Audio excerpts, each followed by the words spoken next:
The War of the Worlds by H. G. Wells. Narrated by R. J. Bailey. Book 1. The Coming of the Martians. Chapter 6. The Heat Ray in the Chobham Road. It is still a matter of wonder how the Martians are able to slay men so swiftly and so silently. Many think that in some way they are able to generate an intense heat in a chamber of practically absolute non-conductivity. This intense heat they project in a parallel beam against any object they choose, by means of a polished parabolic mirror of unknown composition, much as the parabolic mirror of a lighthouse projects a beam of light. But no one has absolutely proved these details. However it is done, it is certain that a beam of heat is the essence of the matter.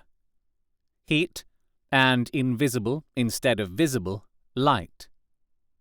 Whatever is combustible flashes into flame at its touch. Lead runs like water. It softens iron, cracks and melts glass. And when it falls upon water, incontinently that explodes into steam. That night, nearly 40 people lay under the starlight about the pit, charred and distorted beyond recognition. And all night long the common from Horsell to Maybury was deserted and brightly ablaze. The news of the massacre probably reached Chobham, Woking, and Ottershaw about the same time.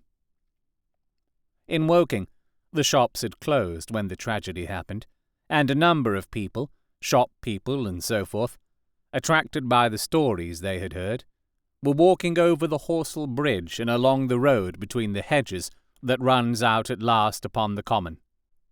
You may imagine the young people, brushed up after the labours of the day, and making this novelty, as they would make any novelty, the excuse for walking together and enjoying a trivial flirtation. You may figure to yourself the hum of voices along the road in the gloaming. As yet, of course, few people in Woking even knew that the cylinder had opened, though poor Henderson had sent a messenger on a bicycle to the post office, with a special wire to an evening paper. As these folks came out by twos and threes upon the open, they found little knots of people talking excitedly, and peering at the spinning mirror over the sand-pits, and the newcomers were, no doubt, soon infected by the excitement of the occasion. By 8:30, when the deputation was destroyed, there may have been a crowd of 300 people or more at this place, besides those who had left the road to approach the Martians nearer. There were 3 policemen, too, one of whom was mounted, doing their best, under instructions from Stent, to keep the people back and deter them from approaching the cylinder. There was some booing from those more thoughtless and excitable souls, to whom a crowd is always an occasion for noise and horseplay. Stent and Ogilvy, anticipating some possibilities of a collision, had telegraphed from Horsell to the barracks as soon as the Martians emerged, for the help of a company of soldiers to protect these strange creatures from violence. After that, they returned to lead that ill-fated advance. The description of their death, as it was seen by the crowd, tallies very closely with my own impressions. The 3 puffs of green smoke, the deep, humming note, and the flashes of flame. But that crowd of people had a far narrower escape than mine. Only the fact that a hummock of heathery sand intercepted the lower part of the heat ray saved them. Had the elevation of the parabolic mirror been a few yards higher, none could have lived to tell the tale. They saw the flashes, and the men falling, and an invisible hand, as it were, lit the bushes as it hurried towards them through the twilight. Then, with a whistling note that rose above the droning of the pit, the beam swung close over their heads, lighting the tops of the beech trees that lined the road, and splitting the bricks, smashing the windows, firing the window frames, and bringing down in crumbling ruin a portion of the gable of the house nearest the corner.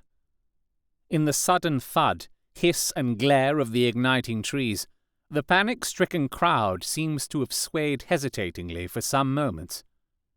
Sparks and burning twigs began to fall into the road, and single leaves like puffs of flame. Hats and dresses caught fire. Then came a crying from the common. There were shrieks and shouts, and suddenly a mounted policeman came galloping through the confusion with his hands clasped over his head, screaming, "They're coming!"